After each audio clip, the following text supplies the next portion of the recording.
कहीं कोई एक्सीडेंट होता है तो हमारा सबसे पहला काम होता है उसके खून को रोकना। तो खून रोकने के लिए जैसे आपको पता है बेटा कि खून जो होता है एक स्वस्थ व्यक्ति में लगभग 5 लीटर होता है और 5 लीटर के अंदर से अगर 2 लीटर खून बह जाता है तो उसकी मौत हो जाती है। तो हमारा सबसे पहला काम होता है खून को रोकना। तो जब हम किसी के खून को रोकते हैं तो बेटा खून रोकना बड़ा आसान होता है। इसके 4 बड़े सिंपल से तरीके हैं। सबसे पहला तरीका होता है जिसको हम बोलते हैं डायरेक्ट फोर्स, सीधा दबाव। मान लो मेरे यहाँ हाथ पर खून बह रहा है, उदाहरण दे रहा हूँ आपको, या कहीं भी शरीर में खून बह रहा है, आप उसमें क्या करेंगे, सीधा दबाव डालेंगे। आपके पास कोई रुमाल है, कपड़ा है, मान लो मेरे पास ही रुमाल है, मैंने रुमाल को ले लिया, या वहां पर कोई कपड़ा पड़ा है उसको लेके आप यहाँ पर जोर से बांध दो। इसको हम बोलते हैं डायरेक्ट फोर्स, जहां पर खून बह रहा है। दूसरी बात इसमें साथ साथ क्या आती है, मैं रोड पे गया और रोड पे जाके देखा एक आदमी है, उसके मुंह से नाक से खून आ रहा है और वो उल्टा लेटा हुआ है, तो हम जानबूझ के जाके क्या करते हैं, उसको बल्कि सीधा कर देते हैं। सीधा करते हैं तो क्या होता है बेटा, जो ब्लड है ना सीधा उसकी श्वास प्रक्रिया में बढ़ना शुरू हो जाता है। 5 मिनट के अंदर उसकी मौत हो सकती है, चोकिंग हो जाती है। तो कोई भी एक बच्चा है यहाँ आगे लेते, मैं बेटा उसको रिकवरी पोर्शन बताता हूँ किस प्रकार हमें करना। जगन्नाथ यात्रा निकलती है तो मंजर मैंने देखा है, मैं उस टीम में शामिल था। जब हम 5 लोग यहाँ से गए थे तो जब हम गए तो वहां पर जब एक दिन में जब यात्रा निकलती है तो 8 से 10 लाख लोग वहां पर होते हैं। तो वहां पर भी हमारी जो मेन हमारा बड़ा सौभाग्य रहा कि जगन्नाथपुरी में हमारी जो टीम का मेन था, जो जगन्नाथ की यात्रा जहाँ से स्टार्ट होती है, हमारी टीम को वहां पर टास्क दिया गया। वहां पर बैनर तले एक स्टूडेंट में वॉलंटियर के नाते जुड़ा और उसमें जब हम 95 में बाढ़ आई तो हम जो जिला रेड क्रॉस सोसाइटी की उस वक्त की टीम थी, क्योंकि रोहतक जिला हमारा एक ही होता था, अपनी चिंता कुछ नहीं, चिंता है उनके काम की, जिस तरह भी बन सके सूरत मिले आ रहा। समाज में अनेक ऐसे लोग होते हैं जो समाज सेवा को अपना सिद्ध प्रयोजन समझते हैं, चाहे उनके लिए कोई उन्हें अपनी कोई सामाजिक संस्था ज्वाइन करनी पड़े या फिर वो रेड क्रॉस सोसाइटी के माध्यम से जन सेवा को अपना सिद्ध प्रयोजन समझते हैं। ऐसी एक विभूति हमारे साथ मौजूद है कंचन थ्रेजा जी, जो कि रेड क्रॉस सोसाइटी में प्रवक्ता के रूप में जिनकी पोस्ट है और वो समाज सेवा को अपना सिद्ध प्रयोजन समझते हैं। समाज सेवा से जुड़े कार्य कौन कौन से होते हैं और किस प्रकार की सेवाएं वो जीवन में करते रहे और आगे उनके जीवन में क्या करने वाले हैं, इन बातों को जानने के लिए बात करेंगे हम कंचन थ्रेजा जी से। कंचन जी, हरियाणा टॉप में आपका स्वागत है। कंचन जी, जैसे आपका पदनाम है प्रवक्ता, प्रवक्ता का जो पद होता है ये किस प्रकार का पद होता है? सर, ये जो प्रवक्ता का पद है जिला रेड क्रॉस सोसाइटी में जो हमारे फर्स्ट एड के ट्रेनर होते हैं या होम नर्सिंग की ट्रेनिंग है, उसमें प्रवक्ता के तौर पर रेड क्रॉस एक कोर्स कराती है। इसमें सबसे पहले जब वो बच्चे स्कूल लेवल पे, कॉलेज लेवल पे होते हैं या बाद में, वो हमारे 3 तरह के कोर्सेज होते हैं। सबसे पहले फर्स्ट एड का एक कोर्स होता है जिसको हम बोलते हैं सीनियर प्रोफेशनल ट्रेनिंग कोर्स, वो करते हैं, उसकी वैलिडिटी 3 साल के लिए होती है। दूसरा फिर एक होता है वोचर सर्टिफिकेट, इसकी वैलिडिटी 5 साल के लिए होती है। फिर उसी दौरान एक कोर्स और किया जाता है जिसको हम बोलते हैं मेडेलियन। जब ये आप 3 कोर्स कर लेते हैं तो उसके बाद अगर आप ग्रेजुएट हैं, पोस्ट ग्रेजुएट हैं या किसी आपने समाज सेवा जैसे सोशियोलॉजी, साइकोलॉजी, इस विषय में आपने पोस्ट ग्रेजुएशन किया है तो आप प्रवक्ता के तौर पर रेड क्रॉस में कार्य कर सकते हैं। इसके लिए विशेष तौर पर प्रवक्ता का एक कोर्स करवाया जाता है जो कि IRCS दिल्ली के द्वारा किया जाता है, जिसका एक रजिस्ट्रेशन नंबर भी होता है, जो बाकायदा जैसे एक MBBS डॉक्टर को रजिस्ट्रेशन नंबर दिया जाता है, इस तरह एक प्रवक्ता को रजिस्ट्रेशन नंबर दिया जाता है। बाकायदा वो रजिस्टर्ड प्रवक्ता के तौर पर फिर रेड क्रॉस में अपना कार्य कर सकता है, जिससे वो एक सर्टिफाइड ट्रेनर हो जाता है और लोगों को प्राथमिक सहायता का प्रशिक्षण देकर उनको जो सर्टिफिकेट दिया जाता है उसमें उसकी अहम भूमिका रहती है। युवाओं को मार्गदर्शक के रूप में आप किस प्रकार की भूमिका निभाते हैं? देखिए सर, हमारा सबसे पहला कार्य है लोगों को समाज सेवा के नाते जोड़ना, और जो जिला रेड क्रॉस सोसाइटी या रेड क्रॉस सोसाइटी पूरी दुनिया में जिस प्रकार कार्य कर रही है, भारत में जिस प्रकार कार्य कर रही है, आप देख रहे हैं आज युद्ध का माहौल भी पूरी दुनिया में चला हुआ है। 2 युद्ध भी आपके सामने ऐसे चल रहे हैं, यूक्रेन रशिया का चल रहा है, उधर फिलिस्तीन का, इजराइल का चल रहा है। तो देखिए कि वहां पर रेड क्रॉस की कितनी भारी भूमिका है। उस भूमिका को देखते हुए जब हम कॉलेज लेवल में पढ़ते थे तो हम रेड क्रॉस से जुड़ने के बाद धीरे धीरे मुझे याद आता है वो मंजर 1995 का, जब मैं कॉलेज में पढ़ता था और हमारे झज्जर जिले में हरियाणा में आपको पता है बाढ़ आई थी, तो सबसे पहले मैं जिला रेड क्रॉस के बैनर तले एक स्टूडेंट में एक वॉलंटियर के नाते जुड़ा। और उसमें जब हम 95 में बाढ़ आई तो हम जो जिला रेड क्रॉस सोसाइटी की उस वक्त की टीम थी, क्योंकि रोहतक जिला हमारा एक ही होता था, उस वक्त झज्जर जिला अलग नहीं था, उसमें जो डॉक्टरों की टीम थी वो जाती थी गाँव में, तो वॉलंटियर के नाते उनके साथ जाते थे और जाते के लोगों की सेवा के रूप में वहाँ दवाइयाँ देना, उनकी हेल्प करना, उनकी हम मेडिकल एड देते थे। तो उससे हमारी इसमें दिलचस्पी बढ़ती चलेगी और उस नाते सीधे मैंने फिर प्रवक्ता का कोर्स किया। और जब 2002 में हमारे यहाँ 2000 में जो हमारा जिला अलग बना, तो 2002 में मैंने प्रवक्ता का कोर्स किया और 2002 से ले गया 2023 तक मैं लगातार जिला रेड क्रॉस सोसाइटी के साथ जुड़ा हुआ हूँ। और ये कोशिश करते हैं कि जितनी भी हम सेवा इसके नाते कर सके, क्योंकि मेरे अपनी सोच ये है कि दुनिया में एकमात्र ऐसी यही एक सोसाइटी है जो लोगों का सेवा निस्वार्थ भाव से करती है और जिसकी पहुंच दुनिया में हर कोने तक है। और इस नाते मैं आपको एक उदाहरण दूं कि जब हमारे यहाँ पर किसान आंदोलन हुआ, चाहे आंदोलन का प्रारूप उनका कुछ भी रहा हो, लेकिन सेवा भाव के नाते जिला रेड क्रॉस सोसाइटी ने वहां पर 13 मेडिकल कैंप लगा हुए थे, जबकि मैं उसमें पूरी तरह से शामिल था। हम उन मेडिकल कैंपों में लोगों की हर रोज सेवा करते थे, दवाइयां बांटते थे, लाखों लोगों को हमने वहां दवाइयां दी, मास्क दी, उनको हमने बहुत लोगों को दिन रात हमारी पूरी टीम जिला रेड क्रॉस की वहां जुटी रही।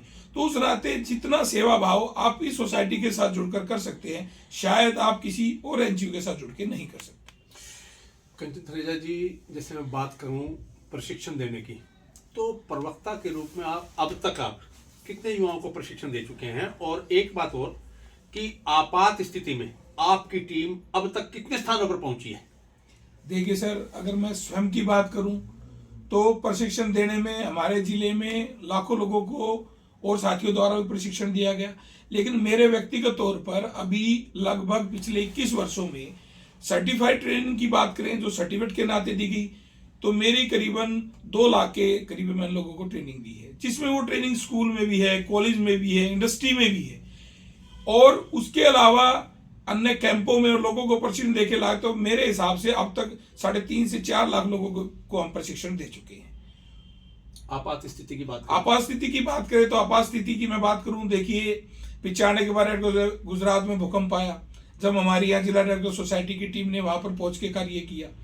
उसके अलावा किसान आंदोलन में किया, नेपाल त्रासदी में हमारी यहाँ से टीम गई, पीछे हम उड़ीसा में हमारी टीम गई थी, क्योंकि उड़ीसा में जब आपको पता है जगन्नाथ यात्रा निकलती है तो वो मंजर मैंने देखा है, मैं उस टीम में शामिल था। जब हम 5 लोग यहाँ से गए थे, तो जब हम गए तो वहां पर जब एक दिन में जब यात्रा निकलती है तो 8 से 10 लाख लोग वहां पर होते हैं। तो वहां पर भी हमारी जो मेन हमारा बड़ा सौभाग्य रहा कि जगन्नाथपुरी में हमारी जो टीम का मेन था, जो जगन्नाथ की यात्रा जहाँ से स्टार्ट होती है, हमारी टीम को वहां पर टास्क दिया गया।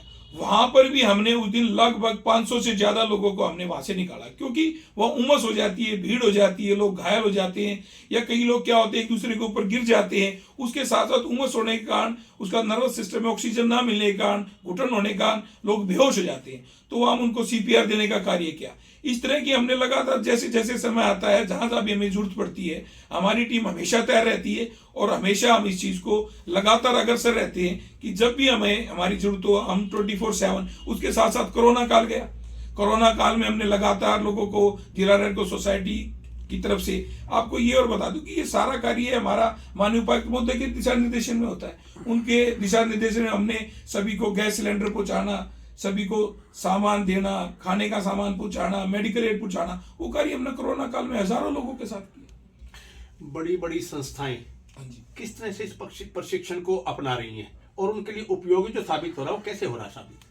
देखिए सर, पहले क्या होता था, ये प्रशिक्षण आप भी स्कूल कॉलेज में पढ़े होंगे, पेड तौर पे हुआ करता था, 10-20 रुपए लिए जाते थे।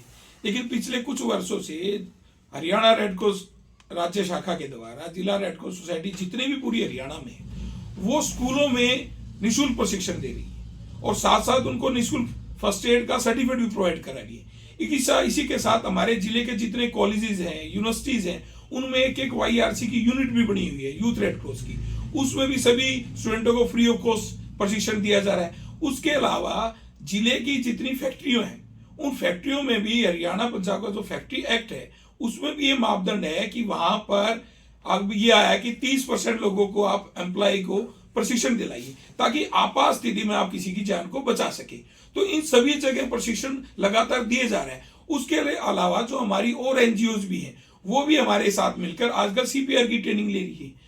तो जो सीपीआर की ट्रेनिंग है वो इतनी महत्वपूर्ण है, कहीं पर किसी को हृदयाघात आ जाए या किसी प्रकार की और कोई घटना हो जाए, कहीं पर रोड एक्सीडेंट हो जाए, उनमें सबसे महत्वपूर्ण भूमिका निभाती है। अगर आप किसी को हॉस्पिटल तक जिंदा आपको पहुंचाना है तो बिना प्राथमिक सहायता के प्रशिक्षण के या प्रशिक्षित व्यक्ति उसको सही तरीके से हॉस्पिटल पहुंचा सकता है ताकि उसकी जान बच सके। तो इसलिए मैं तो ये मानता हूं कि जिले के हर व्यक्ति को ये प्रशिक्षण लेना चाहिए। और मैं ये आपके माध्यम से आह्वान भी करना चाहूंगा कि जिले की जितनी हमारी सामाजिक संस्था है, उसके अलावा हमारा जितने प्राइवेट स्कूल हैं, वो भी हमें आमंत्रित करें। हम वहाँ आएंगे और निःशुल्क उनको सबको प्रशिक्षण देंगे ताकि वो हमारे साथ जुड़कर या और लोगों के साथ जुड़कर समाज की सेवा कर सके। आपने हृदयघात की बात की।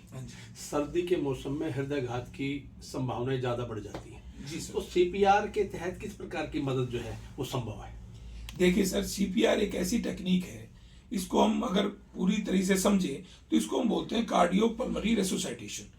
दिल फेफड़ों को पुनर्जीवित करना।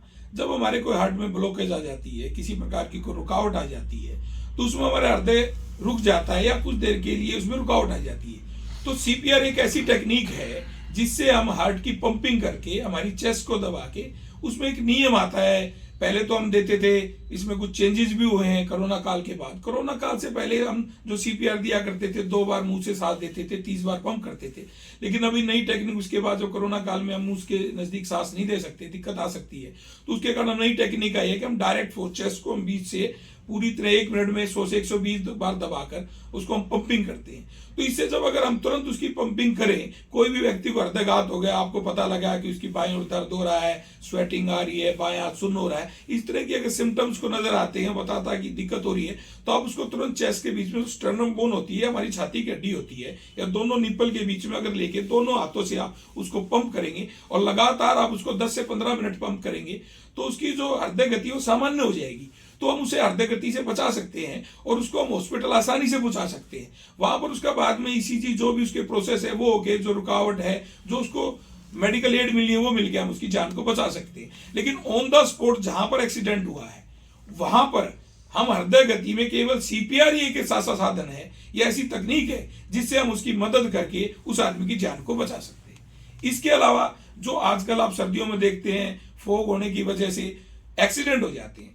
एक्सीडेंट में होने के कारण ब्लीडिंग ज्यादा होती है, तो कई लोग क्या करते हैं कि मदद नहीं करते। तो इसी टेक्निक में हम बताते हैं किस प्रकार आप तुरंत खून को रोके। खून हमारे लिए कितना महत्वपूर्ण है, कितना जल्दी हम खून को रोकेंगे उतनी हमें उस व्यक्ति की जान बचेगी। खून एक बड़ा अमूल्य हमारे पास है, क्योंकि फैक्ट्री में नहीं बनता, और जो एक बार अगर खून निकल गया उसको दोबारा तो हम हॉस्पिटल में जाके ही या किसी मेडिकल हमारी जो इंस्टीट्यूट है उसी में जाके हम उसको दे सकते हैं, तो ऑन द स्पॉट हम दे भी नहीं सकते।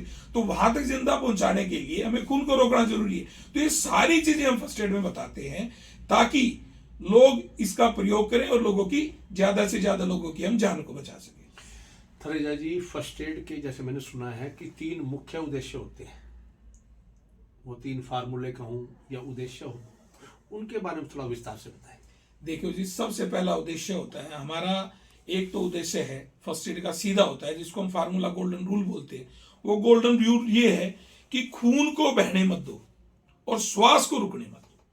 अगर किसी व्यक्ति की हमें जान को बचाना है, अगर खून बह रहा है तो हमारा सबसे पहला काम उसके ब्लड को रोकना, और दूसरा हमारा काम है उसकी श्वास प्रक्रिया को हम चालू रखें, जिसको हम सीपीआर के माध्यम से इसको रख सकते हैं। तीसरा होता है जिसका गोल्डन आवर। जब तक वो गोल्डन आवर क्या है कि जहां घटना घटी है, घटना स्थल से और हॉस्पिटल तक हम उस व्यक्ति की जितनी जल्दी मदद करें और जितना जल्दी हम उसको पहुंचाएं, खून को रोकते हुए और उसकी श्वास प्रक्रिया को चालू करते हुए, अगर ये हम तीनों चीजें अपनाएंगे तो हम उस व्यक्ति की आसानी से जान को बचा सकते हैं। तो ये थे कंचन थरेजा जी, जो रेड क्रॉस में, जिला रेड क्रॉस सोसाइटी में प्रवक्ता के रूप में कार्य करते हैं, और इन्होंने स्पष्ट रूप से बताया है फर्स्ट एड के 3 मुख्य उद्देश्य बताए हैं और समाज सेवा का सिद्ध प्रयोजन उन्होंने जीवन शैली को कैसे अपनाया इसके बारे में बताया। अपनी टीम को लेकर के आपात स्थिति में कहाँ तक पहुंचे, किस किस की उन्होंने मदद की है उसके बारे में विस्तार से बताया है। ऐसी किसी महान हस्ती से आपको अगली मुलाकात में फिर रूबरू कराएंगे। हरियाणा टॉप के लिए झज्जर से कैमरा नरेश ख्वाल के साथ प्रथम शर्मा।